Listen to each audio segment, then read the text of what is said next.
Esther, chapter 8, New International Version.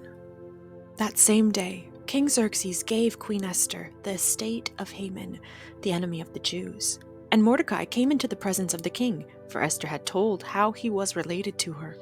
The king took off his signet ring, which he had reclaimed from Haman, and presented it to Mordecai, and Esther appointed him over Haman's estate. Esther again pleaded with the king, falling at his feet and weeping.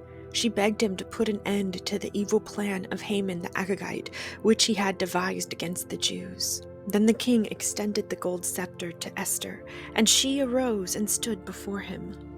"If it pleases the king," she said, "and if he regards me with favor and thinks it the right thing to do, and if he is pleased with me, let an order be written overruling the dispatches that Haman, son of Hammedatha, the Agagite, devised and wrote to destroy the Jews in all the king's provinces. For how can I bear to see disaster fall on my people?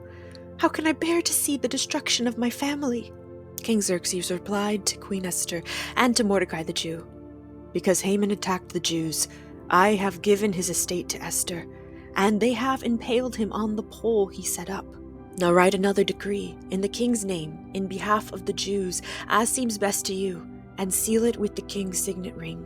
For no document written in the king's name and sealed with his ring can be revoked." At once, the royal secretaries were summoned on the 23rd day of the 3rd month, the month of Sivan.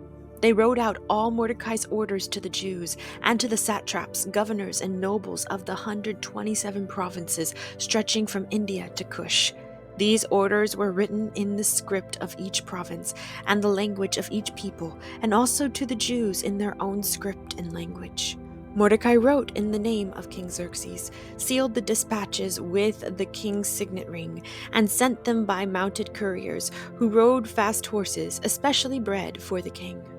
The king's edict granted the Jews in every city the right to assemble and protect themselves, to destroy, kill, and annihilate the armed men of any nationality or province who might attack them and their women and children, and to plunder the property of their enemies. The day appointed for the Jews to do this in all the provinces of King Xerxes was the 13th day of the 12th month, the month of Adar.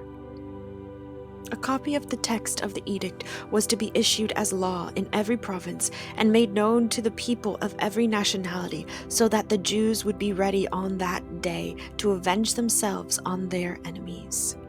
The couriers, riding the royal horses, went out, spurred on by the king's command, and the edict was issued in the citadel of Susa. When Mordecai left the king's presence, he was wearing royal garments of blue and white, a large crown of gold, and a purple robe of fine linen, and the city of Susa held a joyous celebration. For the Jews, it was a time of happiness and joy, gladness and honor. In every province and in every city to which the edict of the king came, there was joy and gladness among the Jews, with feasting and celebrating. And many people of other nationalities became Jews because fear of the Jews had seized them.